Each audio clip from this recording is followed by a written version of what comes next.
जिंदाबाद जिंदाबाद जिंदाबाद जिंदाबाद। जब तक सूरज चांद रहेगा बाबा तेरा नाम रहेगा। जब तक सूरज चांद रहेगा बाबा तेरा नाम रहेगा। नारी के सम्मान में, मैदान में, नारी के सम्मान में, मैदान में। भाई उन्हें कोई बिचारे नहीं ना, क्योंकि ये खुद बोला, उन्होंने अपने खुद के कार्यकर्ताओं से बोली और वो भी ऐसे कार्यकर्ताओं से बोली जो उनकी आदि थी प्रॉपर्टी संभाले हैं, आगे से बिजनेस उनके संभाले हैं।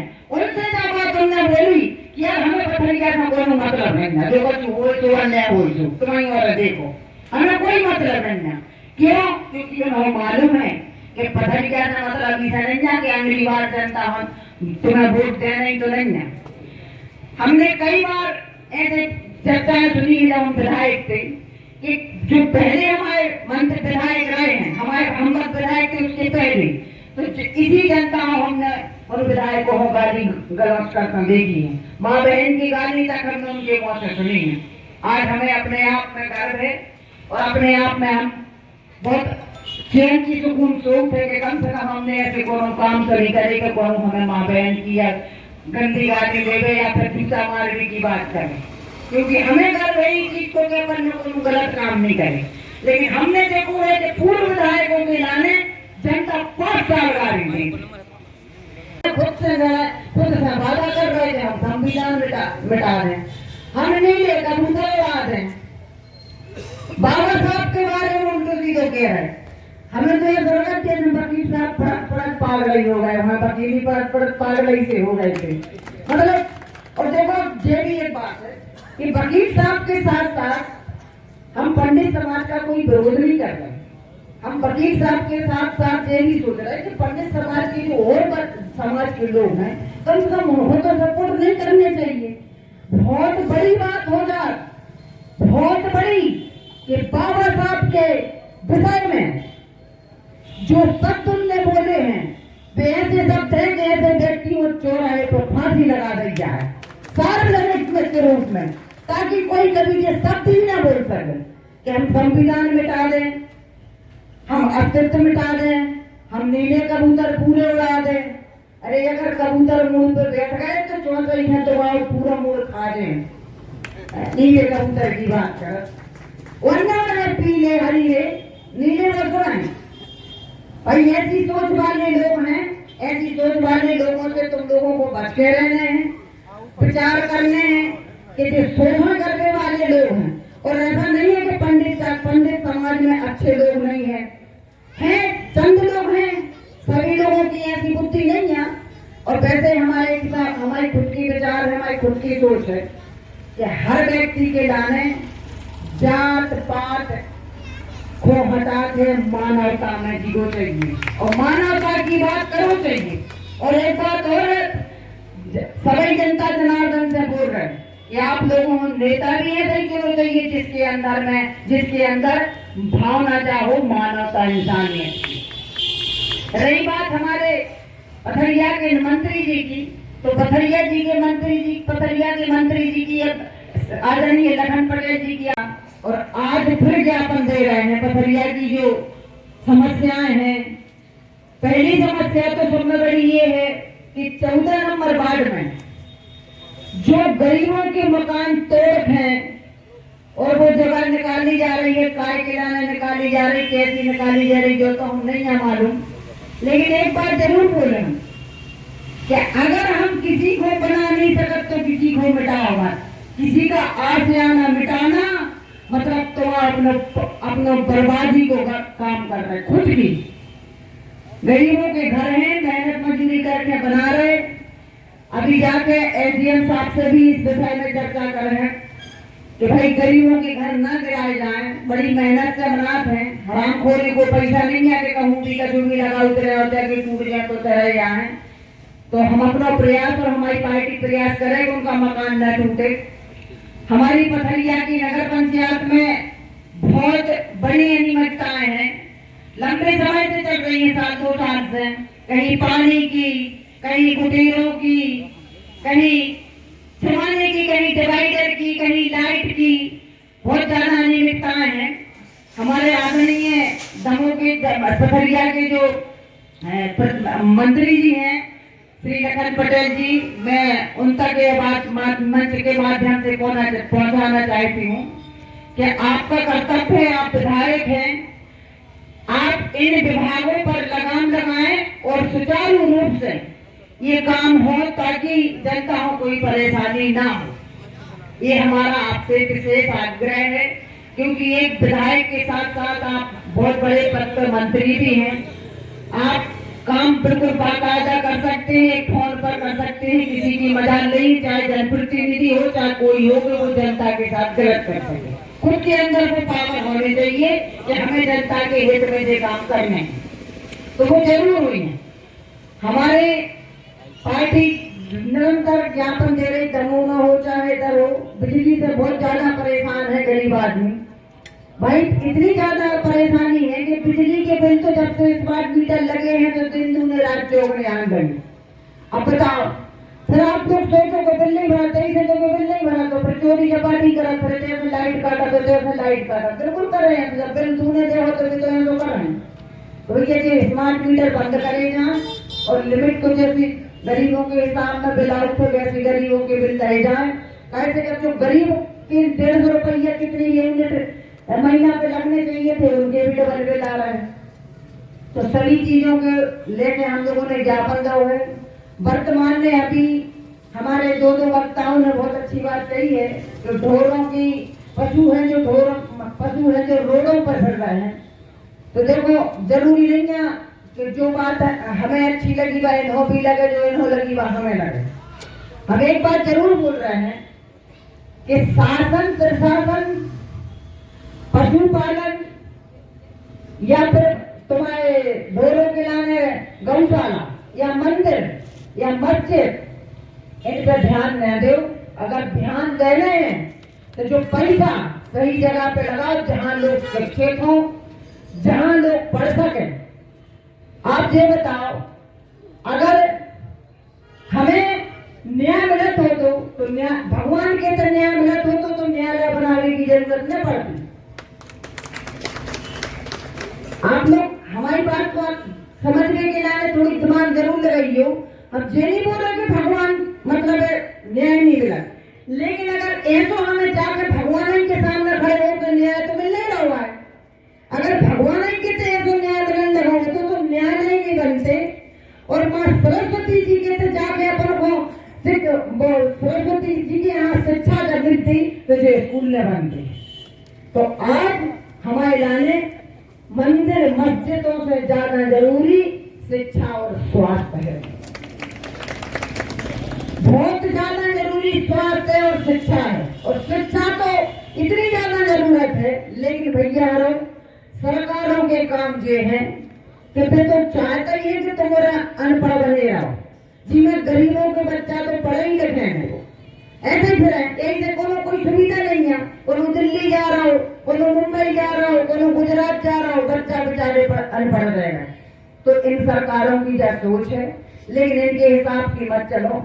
जहां तक हमें जानकारी है, बहुत बड़ी मात्रा में 100 में से 50% हम देख रहे कि आदमी जागरूक जरूर भाव है, चाहे मेहनत करे, चाहे मजदूरी करे, चाहे रिक्शा चलाए, अपने बच्चों शिक्षित जरूर कर रहा हूँ। और जब बहुत अच्छी बात है, बहुत अच्छी बंदा बहुत बुद्धिमान होता है। IPS IAS जो बनता है बुद्धिमान लोग होते हैं, पढ़े लिखे लोग होते हैं। और सीनियर बेंचे जो है IPS है, उसको जाति के नाम पर इस भारत देश में, जब देश को स्वतंत्र हुए 75 साल हो रहे हैं और कानून लगे हुए 75 साल हो गए, संविधान लागू हुए, तब भी कहना चाहिए एक IPS अधिकारी के साथ में जातिगत उसका अपमान होता है, बेइज्जती होती है। लंबे समय से 4-6 साल से लगातार उच्च अधिकारियों को वो कार्रवाई के लिए आवेदन कर रहे, मांग कर रहे, लेकिन उन्हीं पर कार्रवाई नहीं। जब वो परेशान हो गए, उनको मजबूर होकर के जो है सुसाइड करना पड़ा। जिनकी पत्नी वहां पर कलेक्टर है, उस समय वो जापान में थी। तो सोचिए कि इस देश के अंदर में भाजपा की केंद्र और प्रदेश की सरकार कितना गणित जो है जहर घोलने का काम कर रही है। ये बंधन प्रतिबंध इसलिए मैं प्लेन लगा रहा हूं क्योंकि इसको प्रतिबंध लगाना चाहिए। अंकुश लगाना चाहिए अधिकारियों के माध्यम से, प्रशासन के माध्यम से। अगर ये अंकुश नहीं लगाती, इसका मतलब है कि इस प्रदेश की सरकार और केंद्र की सरकार आतताइयों को सहयोग कर रही है। सम्मानीय साथियों, बहुत सारी बातें हैं। मेरा आप सब लोगों से निवेदन है, आज जो ज्ञापन महामहिम राज्यपाल और राष्ट्रपति महोदय को दिया, सेक्टर के हमारे पदाधिकारीगण, विशेष रूप से सम्मान्य हमारे नगर के मैं कंसेटी जी, सम्मान्य में गोठल भाई जी, मूलचंद जी, सभी हमारे उपस्थित सम्मानीय साथियों, आप सबको मेरा जय हिंद। सम्मानीय साथियों, आप सबके बीच में आज जो निर्धारित कार्यक्रम है, हमारी बारी से बहुत सारी बातें आपके बीच में हो चुकी हैं। विशेष रूप से जब ये धरने प्रदर्शन होते हैं तो दूसरी तरफ बड़े सोचने पर मजबूर हो जाते हैं कि प्रदेश में और देश में जो सरकारें बनती हैं संविधान के आधार पर बनती हैं, और इन सरकारों का दायित्व होता है कि जो सरकार बनाने वाले लोग होते हैं, वोटर्स हैं, आम नागरिक हैं, उनकी जरूरत की समस्त सुविधाएं, व्यवस्थाएं प्रदेश के और देश के या नगर के प्रशासन को देना होती है। इस संविधान की कसम खा करके, संकल्प लेकर के ये लोग तय करते हैं कि हम पूरा दायित्व निभाएंगे। इसके बाद में भी ये अपना कर्तव्य पूरा नहीं करते, यह अपने वचन वादे पूरे नहीं करते, संविधान के अंतर्गत ली हुई शपथ को पूरा नहीं करते। इसके विरोध में आम लोगों को, संगठनों को और पार्टियों को विरोध करने के लिए रोड पर उतरना पड़ता है। ये बड़े सोचने की बात है कि जिस पब्लिक ने, जिस नागरिकों ने, जिस जनता ने विधायक, सांसद बनाए, प्रदेश की और केंद्र की सरकारें बनाई, वे उनकी बातों को पूरा नहीं करते। जैसे आम नागरिक की सुविधाओं के लिए रोजगार की जरूरत होती है, रोजगार सरकार का काम है। आम लोगों को स्वास्थ्य सेवा चाहिए, अस्पतालें अच्छी हों, अस्पताल में अच्छे डॉक्टर हों, सभी सुविधाएं ये कहने चाहिए हमारे लोगों को मिलना चाहिए। शिक्षा के क्षेत्र में सभी शिक्षा की संस्थाएं लोगों के हित में हो, लेकिन जैसे ही सरकारें बनती हैं, इनके भाई भतीजे, विधायक, सांसद अपने अपने लोगों की प्राइवेट मांडेसरी स्कूल खोल करके, कॉलेज खोल करके यूनिवर्सिटी बनाते हैं और आम लोगों को लूटने का काम करते हैं। ये बहुत ही निंदनीय बात है कि जिन लोगों ने सरकार बनाई, अपना वोट देकर के अपने हित के लिए, उनके लिए जो है अच्छी शिक्षा और जिसे शिक्षा जो सरकार को देनी होती है संविधान के अंतर्गत है, लेकिन नहीं देते हैं। इसलिए बहुजन समाज पार्टी को आज आंदोलन के लिए सामने रोड पर उतरना पड़ा। सम्मानीय साथियों, इसी के साथ साथ में जिन लोगों के लिए आवास की व्यवस्था नहीं है, ये सरकार का काम है कि आवास दे। सरकार का काम है कि जिन लोगों के पास में जो भूमिहीन है, खेती बाड़ी के लिए जमीन नहीं है, सरकार उनको पट्टा दे। ये सरकार की जवाबदारी है, नैतिक जिम्मेदारी। ये कोई मांगने वाली बात नहीं, उनकी जवाबदारी है। लेकिन दुख की बात है कि सरकार में पहुंचने के बाद में नादरसाई करते हैं, लापरवाही करते हैं, नालायकी करते हैं कि आम लोगों की सुविधाएं नहीं देते हैं। इसी के साथ साथ में लोगों के लिए अच्छी शिक्षा, भूमि के साथ साथ में जैसे आवासीय है तो आवास की व्यवस्था सरकार का काम है, आवास की व्यवस्था सरकार का काम है, नौकरी की व्यवस्था सरकार का काम है, रोजगार का व्यवस्था सरकार का काम है। और ये सभी जो है प्रदेश की या केंद्र की सरकारें लोगों के हित में नहीं कर रहे। इसलिए बहुजन समाज पार्टी को आज जो है रोड पे निंदनीय बात इस देश के अंदर में वकील जैसे लोग करते हैं जो संविधान को बाबा साहेब के बदौलत में वकील बना है।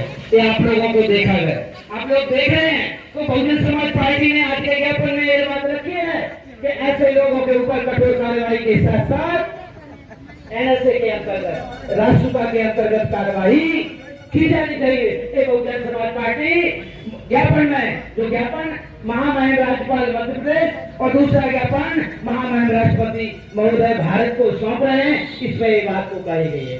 दूसरा, एक और जब संविधान का सही पालन सरकारें नहीं करती हैं तो क्या होता है, छुआछूत चरम पैमाने पर फैल रही है। आज भी जब संविधान समरसता की बात करता है, समानता की बात करता है, लेकिन जो सरकारें हैं सत्ता फैला करके संगे भड़काने के लिए काम कर, जाति जाति में लड़ाने का काम कर रही है, धार्मिक लोगों को धर्म के नाम पे लड़ाने का काम कर रही है, ईष्ट और देवी देवताओं के नाम पे लड़ाने का काम कर रही है।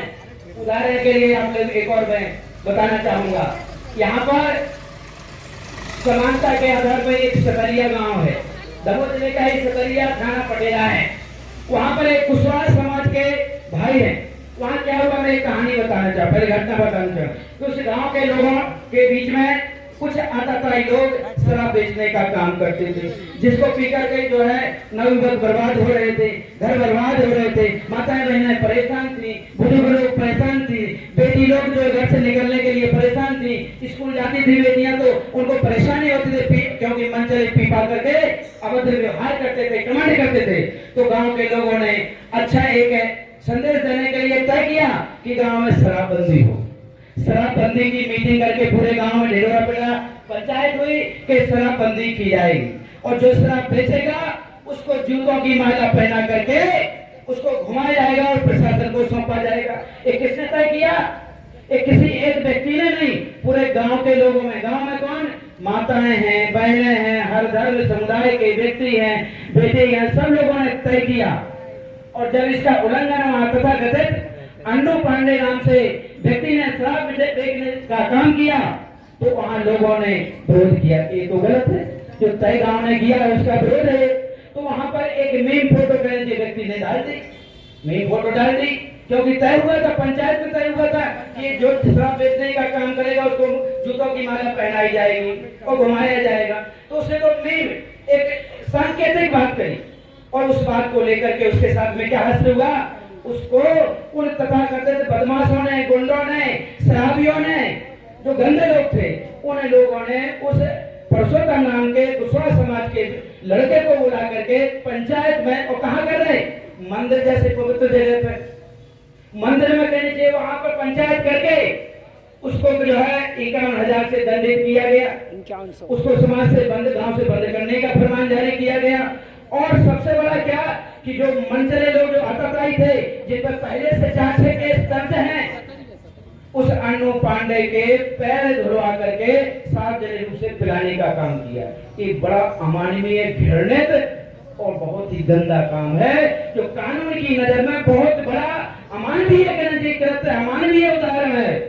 इस बात को लेकर के पूरे देश के अंदर में खलबली मची। दमोह जिले के प्रशासन को भी मैं बताना चाहूंगा कि कितना निकम्मा दमोह का जिला प्रशासन है, पुलिस प्रशासन है, कि ये घटना हुए 4-5 दिन हो गए, लेकिन पुलिस प्रशासन ने और जिला के कलेक्टर ने, जिसकी जवाबदारी है जिले के मालिक है दोनों, एक राना मेंटेन करने के लिए और दूसरा जिले की व्यवस्था को देखने के लिए, इन दोनों ने उसको संज्ञान में नहीं लिया। उसका उचित समय में, सही समय में कार्रवाई नहीं हुई, तो मजबूरन पूरे जिले के कहने चाहिए तरह तरह के संगठनों को, सामाजिक संगठनों को, राजनीतिक लोगों को, समाज के हितैषी लोगों को आगे आना पड़ा और उन्होंने प्रदर्शन किए। और ये बात जब बड़े पैमाने पर पूरे देश में और प्रदेश में फैली, हर paper media, print media, social media, YouTube में पहुंची, तो फिर कोर्ट को संज्ञान लेना पड़ा। किसको? हाई कोर्ट को संज्ञान लेना पड़ा। कितनी बड़ी बात है ये आप सब लोगों को मैं बताना चाहता हूँ कि दमोह जिले के जिला प्रशासन, पुलिस प्रशासन ये कितने लापरवाह, निकम्मे हैं कि इनने जब कभी संज्ञान में नहीं लिया, तो हाई कोर्ट जबलपुर को यह घटना को संज्ञान में लेना पड़ा और जिला कलेक्टर और जिला पुलिस अधीक्षक को आदेश सलाह देनी पड़ी कि तत्काल इसको रासुका के अंतर्गत कार्रवाई करके अपडेट करके 2 दिन के अंदर में मुझे अवगत कराने का।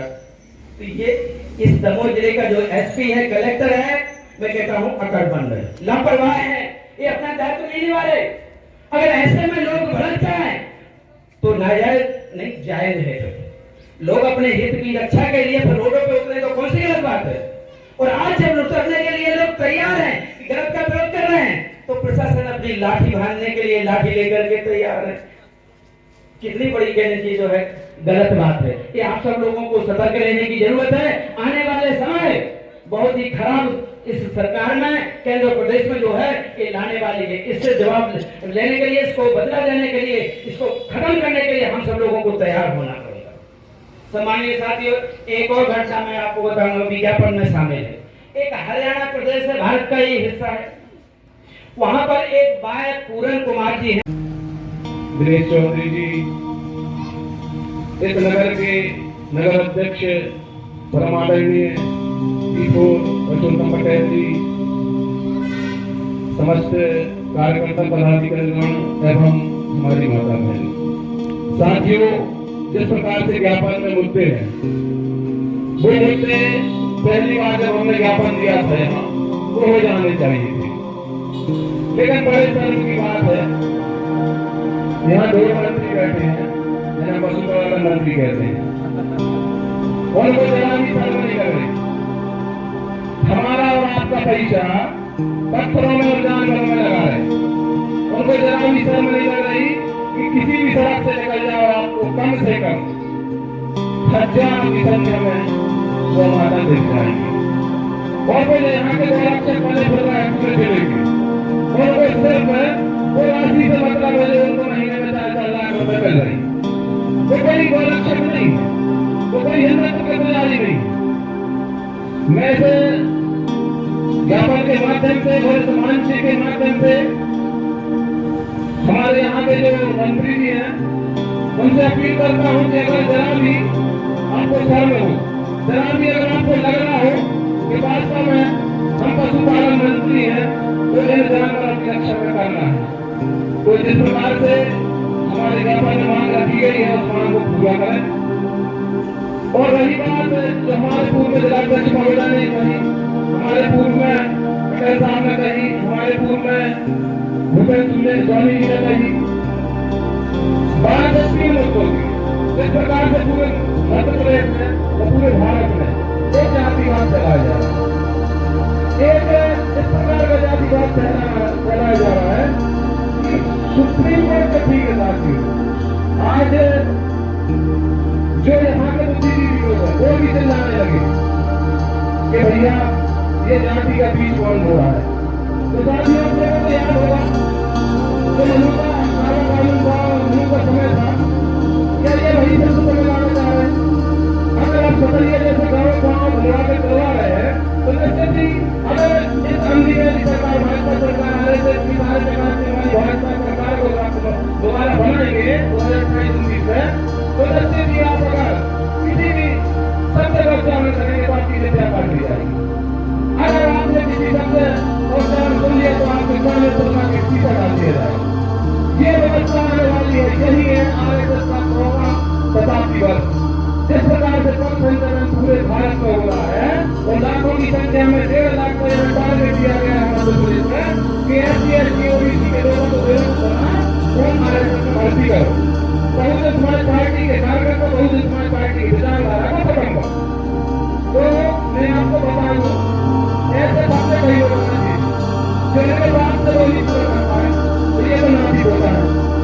तो साथियों, मैं इस मंच के माध्यम से आपको बता दूं कि सतरिया में जो घटना हुई है, जिस प्रकार से हरियाणा में जो घटना हुई है और जिस प्रकार से अनिल मिश्रा जैसे संविधान से पढ़कर संविधान और कानून की किताबों को पढ़कर हमारे बाबा साहब को, हमारे ईश्वर को, हमारे भगवान चमका हो गए, गुलाम कह रहे, तो मैं चेतावनी दे दूं, ये क्या है, बहुजन समाज पार्टी संविधान की बात करती है और हम लोग संविधान के दायरे में काम करने वाले लोग हैं। आप हम लोगों को ये ना समझेगा चूड़िया पहने। अभी ये जो छोटे छोटे आंदोलन हो रहे हैं विभिन्न प्रकार के संगठन, चाहे SC का हो, ST का हो, OBC का हो, जनरल का, जो मिलजुल कर ये भीतरवादी कर रहे हैं और संघर्ष की स्थिति पैदा कर रहे हैं, तो हम बता दें जिस दिन बहन कुमारी मायावती जी का आदेश हो गया या जिस दिन हमारे प्रदेश से प्रदेश अध्यक्ष का आदेश हो गया, प्रदेश के एक भी कार्यकर्ता का आदेश हो गया, तो उस दिन भैया अनिल मिश्रा आप और आपको चलाने वाले आप जो अब तक NSA की कार्रवाई नहीं की है, खासकर गृह मंत्री की बात कर रहा हूं, मुख्यमंत्री की बात कर रहा हूं, ये NSA की कार्रवाई भी करेंगे और अनिल मिश्रा जैसे बेवकूफ मूर्ख वकील जेल भी जाएंगे। साथियों, आज बड़े शर्म की बात है कि सुप्रीम कोर्ट के बाद जो जूता फेंकने की घटना हुई, आज आपके हाई कोर्ट में एक आदेश हुआ बहन जी वो आगे सुबह शायद आपने नहीं पढ़ा होगा, मैं आपको बता दूं, स्पष्ट आदेश किया है वहां के मजिस्ट्रेटों ने, लाइव चल रहा है कि भैया अब ये जातिवाद बंद कर दो, ये पक्षपात बंद कर दो, ये देश संविधान से चल रहा है और ये घटना अपने पटेल साहब को लेके है। तो सोच लो, उनने स्पष्ट कहा कि आने वाले समय में भारत संघर्ष हो सकता है, मध्य प्रदेश को बचा लो, भारत को बचा लो, ये सुप्रीम कोर्ट के और हाई कोर्ट के मजिस्ट्रेट बोल रहे हैं, लेकिन हमारे लोगों की समझ में नहीं आए।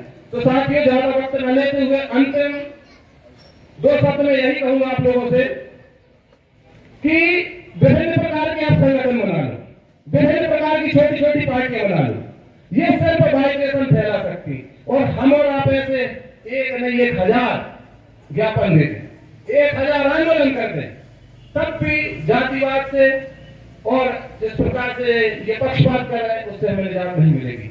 हमें अगर वास्तव में समता स्वतंत्रता बंधुता और हमें आजादी चाहिए, मानव साहब का सपना पूरा करना है, बाबा साहब का सपना पूरा करना है, तो आपको सत्ता में जाना होगा। जो बाबा साहब का उंगली का सहारा देख रहे हैं वहां में जाना होगा। जिस प्रकार से उन्होंने कहा था राजनीतिक सत्ता भगवान से चाबी है जिससे हर समस्या के ताले खोले जाते हैं, तो आप मंदिर मस्जिद ना जाकर सत्ता रूपी मंदिर में कब्जा करें। तो संसद की तरफ उन्हें इशारा किया, चलो भैया आप लोगों से पूछ रहे, आप पथरिया क्षेत्र के हैं, हम तो दमोह से आए, हमारे आपके सामने बहन हमारी आदरणीय विधायक की बैठी, 5 साल जब ये विधायक थी, किसी की औकात थी कार्य चमड़ा कह देगी, कार्य बसोट्टा कह देगी, या जूता से पानी पिलाने की, या पैर धोल के पानी पिलाने, औकात थी बताओ? हाँ या ना में जवाब दो। तो सोच रहे ये है सत्ता की ताकत। अगर हमने फिर अपना विधायक बनाए, अगर हमने फिर अपना सांसद बनाए, हम अगर सत्ता में गए, इनकी औकात नहीं, ऐसे आंडू पांडू बहुत है और घूमते रहेंगे। तो साथियों, अंतिम 2 लाइन के साथ मैं अपनी बात खत्म कर रहा हूं और बाकी का समय आदरणीय विधायक महोदय को देता हूं। बहुत अच्छी लाइन है, किसी ने लिखी है, हम भीम की औलाद है सम्मान के लिए, अरे हम भीम की औलाद है सम्मान के लिए, जान भी दे देंगे संविधान के लिए, संविधान के लिए।